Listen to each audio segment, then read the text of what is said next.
ಕರಾವಳಿ ಭಾಗದಲ್ಲಿ ಕೋವಿಡ್ ಸಂದರ್ಭ ಸರ್ಕಾರ ಘೋಷಿಸಿದಂತಹ ಪ್ಯಾಕೇಜ್ ರಿಕ್ಷಾ ಚಾಲಕರಿಗೆ, ಆಶಾ ಕಾರ್ಯಕರ್ತೆಯರಿಗೆ, ಇನ್ನಿತರ ಕುಲಕಸುಬು ಮಾಡ್ತಾ ಇರುವವರಿಗೆ ಯಾರಿಗಾದರೂ ನೀಡಿದ್ದಲ್ಲಿ ಇಲ್ಲಿಗೆ ಕರೆಯಿರಿ ಅಂತ ಬೆಳ್ತಂಗಡಿಯಲ್ಲಿ ಕೆಪಿಸಿಸಿ ಅಧ್ಯಕ್ಷ ಡಿಕೆ ಶಿವಕುಮಾರ್ ಅವರು ಸವಾಲೊಡ್ಡಿದ್ದಾರೆ.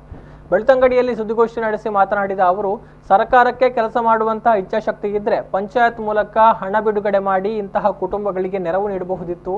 ಆದರೆ ನಿರ್ವಹಣೆಯಲ್ಲಿ ವಿಫಲತೆಯನ್ನ ಕಂಡ ಸರ್ಕಾರದ ನಡವಳಿಕೆ ಈ ಭಾಗದ ಜನರಿಗೆ ಅರ್ಥವಾಗಿದೆ. ಇದನ್ನು ಇನ್ನಷ್ಟು ತಿಳಿಯಲು ಕರಾವಳಿ ಭಾಗಕ್ಕೆ ಭೇಟಿ ಕೊಟ್ಟಿದ್ದೇನೆ ಅಂತ ಹೇಳಿದರು. ಆಶಾ ಕಾರ್ಯಕರ್ತರಿಗೆ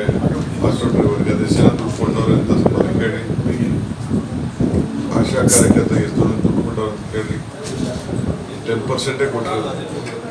ಇನ್ನು ಗಂಟೆ ಬೇಕಾದ ದುಡ್ಡು ಕೊಡೋಕ್ಕೆ ಚೆಕ್ ಕೊಟ್ಬಿಟ್ಟು ಪಂಚಾಯತಿಗೆ ಕರೆದು ಕೊಟ್ಟರೆ ಎಲ್ಲ ಅರ್ಧ ಗಂಟೆ ಲೀಡ್ಗಳು ನಿಲ್ಸ್ಕೊಂಡು ಅವ್ರ ಪಾರ್ಟಿ ಲೀಡ್ಗಳನ್ನ ನಿಲ್ಸ್ಕೊಂಡು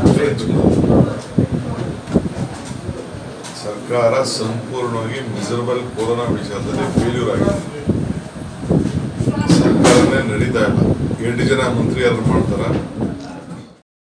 ಇದೇ ವೇಳೆ ಶ್ರೀ ಕ್ಷೇತ್ರ ಧರ್ಮಸ್ಥಳ ಮಂಜುನಾಥ ಸ್ವಾಮಿಯ ದರ್ಶನ ಪಡೆದ ಡಿಕೆಶಿ ಅವರು ಬಳಿಕ ಧರ್ಮಾಧಿಕಾರಿ ಡಾಕ್ಟರ್ ಡಿ ವೀರೇಂದ್ರ ಹೆಗ್ಗಡೆಯವರನ್ನ ಭೇಟಿಯಾಗಿ ಆಶೀರ್ವಾದ ಪಡೆದರು.